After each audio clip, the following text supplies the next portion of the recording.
Hey everyone, today I did a very quick charcoal sketch and I just want to describe what I am doing, even though you pretty much can see most of the process. I laid down the foundation of my drawing, lightly sketching the basic outlines and major features of my subject.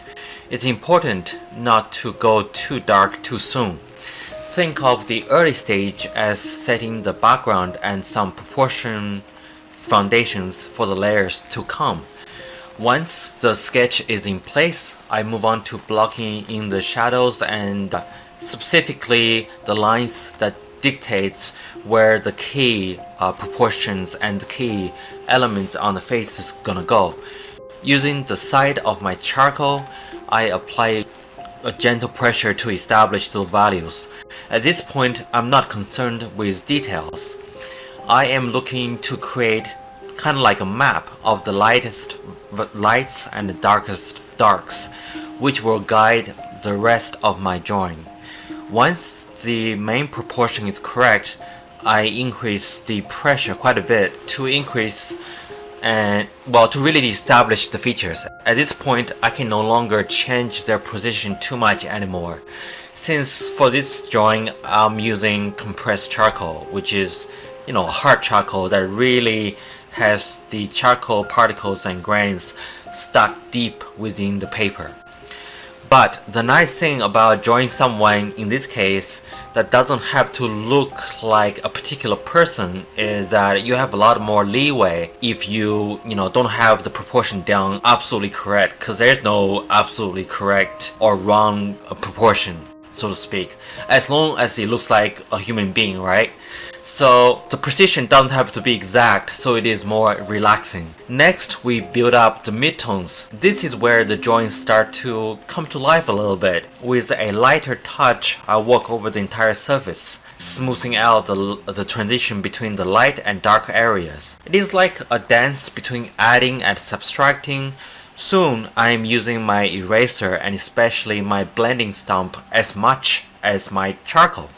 At some point, I deepen the darks. I go back into the darkest areas and push them in further. Since as midtones is developed, I'm even more confident where the dark tones and details should be, all the while being careful to maintain the forms and not flatten the images, as in the value should be really correct. Each step ideally adds some complexity to the shadows, gradients, and lighting, which is essential for giving the drawing this three-dimensional feel.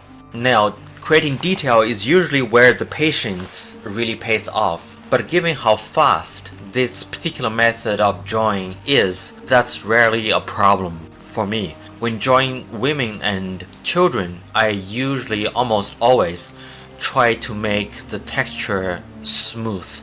Paying attention to the subtlety of the eyes, nose, and lips, that's always a given, but in this particular case, I like to give relatively little details to the hair, so there's a contrast not between just the value, right, the dark and light parts, but also between the refined areas and more quick areas, because I really don't want you to focus on her hair as much as I want you to focus on the center of her face, her eyes, and then as you go out from the middle, the center, to the outside of the image, it becomes less and less important.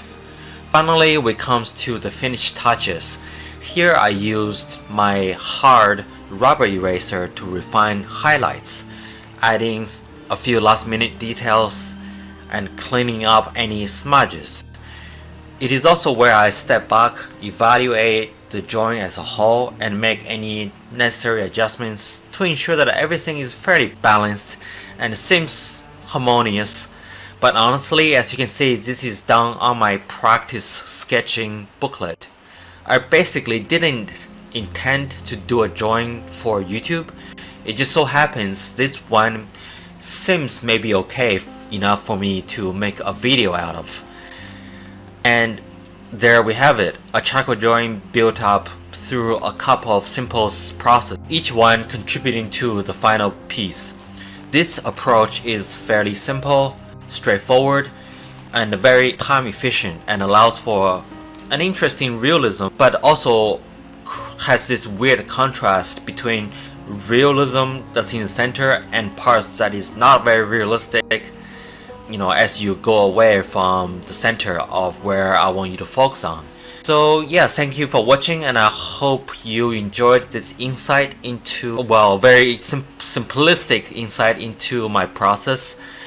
The more refined art drawings that I have done in the past, like in my old videos, essentially follow similar ideas, but they just takes a lot more focus and take a little bit more time and planning to do.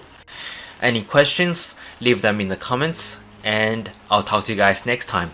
Cheers!